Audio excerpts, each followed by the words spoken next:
woman and child in this country. I'd like to know, if you're not responsible for investigating that, who is? At this point, we're conducting our lending facility project at a fairly high level and have not gotten to a specific level of detail to really be in a position to respond to your question. Have you conducted any investigation or auditing of the losses that the Federal Reserve has experienced on its lending since last September? We're still in the process of conducting that review. Until we actually, go out and gather the information, I'm not in a position to really respond to the specific question. So are you telling me that nobody at the Federal Reserve is keeping track on a regular basis of the losses that it incurs on what is now a $2 trillion portfolio? Until we actually look at the program and have the information, we are not in a position to say whether there are losses or to respond in any other way to that particular. Mr. Chairman, my time is up, but I have to tell you honestly, I am shocked to find out that nobody at the Federal Reserve, including the Inspector General, is keeping track of this. What's amazing is that right now we're seeing the very first audit of the Pentagon ever.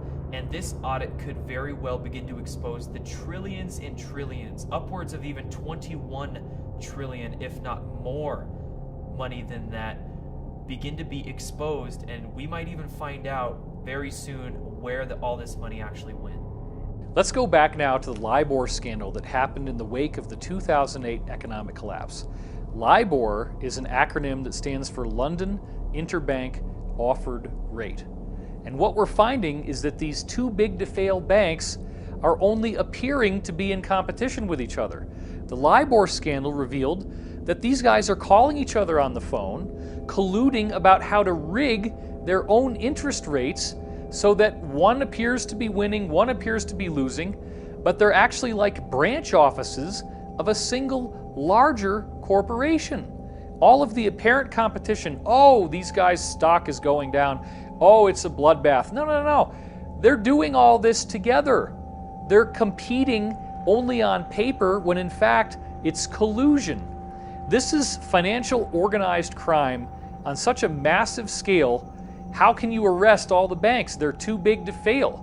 This gets into a law that was passed in the United States in 1970 called the RICO Act, which stands for Racketeer, Influenced, and Corrupt Organizations. And that act was built to be able to take down massively organized crime. None of this really makes sense until you get back into the idea of the Federal Reserve System. Now, up until the Federal Reserve was founded in 1913, the United States essentially was in control of its own currency. This same banking cartel that we've been talking about worked behind the scenes to create a series of fake economic crises in the late 1800s and early 1900s, which caused regular Americans to have their savings wiped out. This became such a crisis that people were desperately calling for reform. And then the government comes along and says, look, we're bribed, corrupt politicians. We don't really know what we're doing. They have spokespeople saying these kinds of things in the media. Let's bring in the investors. Let's bring in the British bankers, the people who really know how to make money. They've been doing it for a long time. They're not just going to hold an office for a few years and go disappear. They are the guys who really understand how to run a financial system. So what did we do? We handed over the issuance of American currency to a private corporation of private bankers.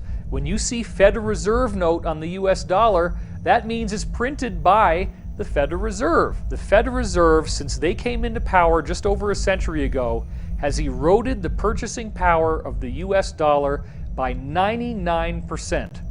So what was really going on there? Do you think that these investors built up the equity of the United States, made us more profitable? It's exactly the opposite. We have been living in a prolonged economic depression. They just don't call it that because the metrics that we use to measure the economy are coming from a rigged system, just like we saw with LIBOR. Don't bother to look at the Dow Jones. Don't bother to look at the NASDAQ. That has nothing to do with the reality of everyone else and how hard it has become to earn a living. The complete wiping out of the middle class. You have rich and you have poor. And even among the rich, you then have super rich people where a concentrated small cluster of individuals have so much wealth that it could feed entire nations, entire peoples. So this is something that is an economic inequality that must be addressed, and the only way that we're ever really going to learn this is by a collective, massive understanding. I say the elite powers in control, which is really the same as these central banking dynasties that are basically sitting over the nations. They are a form of global government, except that they are not government at all. They're just dominants. They are dominants. They are the ones that issue the orders to all the nations. As we saw clearly in 1947, after Roswell, we saw these elite powers in control issue these orders to all the nations that anything real that comes up in regards to alien visitors or UFOs must immediately be covered up at all costs, no matter what. And that was the first, that was how that wall, the embargo of truth, that Berlin Wall went up originally in 1947. And that's an example of them in action over the nations. And that's the reason why disclosure and the images that conjures up in our minds is not a real thing, really, because the nations, whether you're talking about the United States or any place else, they don't have the actual agenda of aliens to reveal. They're not on the inside of that. They really aren't. Nations just follow orders. That's all they do. And that's what they're doing now, and that's what they always do. And when you see them all doing something strange or something that seems out of the ordinary, it's because they're following the orders of the elite powers in control. We stand at the birth of a new millennium, ready to unlock the mysteries of space, to free the Earth from the miseries of disease, and to harness the energies, industries, and technologies of tomorrow. A new national pride will stir our souls, lift our sights, and heal our divisions.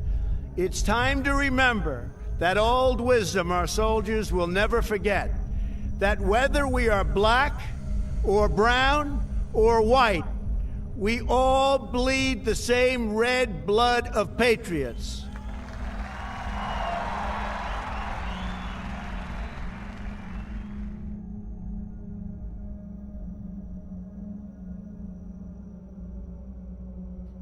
After the inauguration, the president signed a number of secret memorandums stating that he wanted the release of advanced technology, and a lot of this technology was involved in the space program, and he was very aware of it.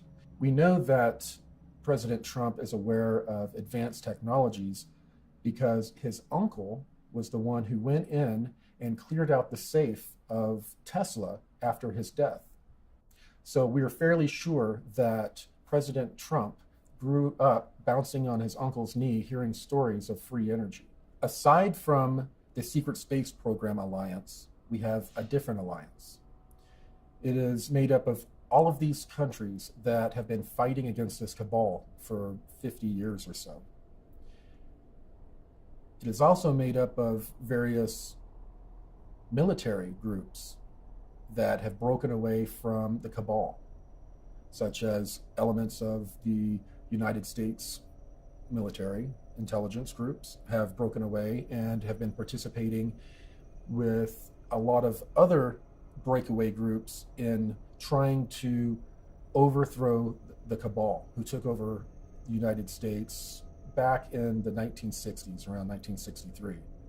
This alliance, Earth Alliance, began to get more and more organized. And they got organized to a point to where some of them approached some generals and told them that they wanted to do an open coup in the United States. These generals decided they would make one last ditch attempt to get rid of the cabal legally.